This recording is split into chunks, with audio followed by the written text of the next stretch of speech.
C'était quoi une journée d'école classique? Alors, moi, j'ai eu la chance d'aller à l'école à Puget-Théniers. C'était déjà plus embourgeoisé, si on pouvait dire comme ça, parce qu'il y avait déjà plusieurs cours et tout.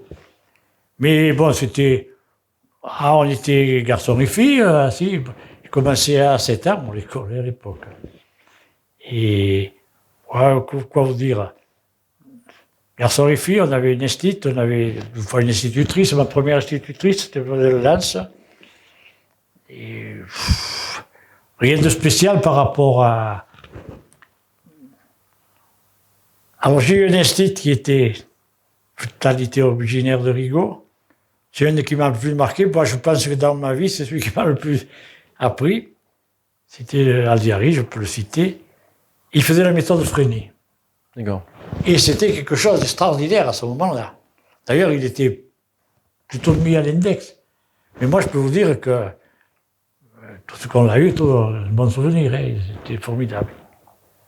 Autrement dit, le cancre n'existe pas. Oui. On peut être pas bon en quelque chose et très fort dans l'autre. Et ça, c'est une belle vérité, à mon avis, quoi. Vous avez un souvenir d'école? Ah oui, beaucoup. Vous pouvez nous en raconter un petit? Oh, je vous en raconter plusieurs, même.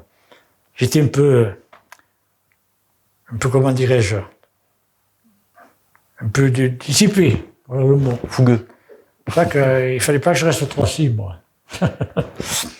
Et alors on faisait des frondes, vous savez, des frondes en élastique, tirer sur les trucs. Et on prenait une branche d'arbre, vous savez, de caoutchouc. Puis moi j'avais trouvé un système avec du gros fil de fer, je le tordais à l'étau, que mon père. Et puis je le faisais, parce que j'avais vu ça qu'on en vendait des toutes prêtes avec du fil et tout. Et j'en avais fait pour plusieurs. Mais un jour, il y en a un qui s'est pris une pierre dans l'œil, alors il a récupéré toutes les frondes, qui c'est qui les a fait? Alors, c'est Gilbert il a fait les frondes. Mais comment? Alors il m'a dit, il croyait qu'on les avait achetées. Et non, mais c'est lui. Alors moi, il me donnait une pièce, hein, je lui faisais les frondes. Et l'esthète, il a tout récupéré, il m'a dit, tu seras puni. Mais tu auras une punition, mais tu auras une félicitation parce que tu as bien bricolé. Voilà une anecdote. Mais une autre, une meilleure. Là, c'était un fils du lieutenant de gendarmerie. Et alors, on avait 14, c'était avant le certificat d'études, par là.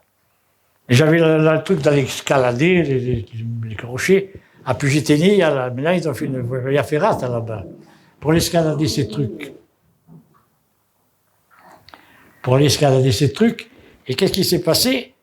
On avait récupéré des cordes de parachute du plateau d'Ida, parce que la gendarmerie, parce qu'il nous fallait des cordes pour les faire. Des cordes, on était jeunes, on allait se casser la figure. Et comme il y avait le fils du lieutenant de gendarmerie, les gendarmes s'en sont aperçus et ils ont vite arrêté l'affaire. Et ils nous ont pris comme ça, on l'a fait. On a tout arrêté, on n'est pas allé escalader. Voilà, ça c'est une anecdote.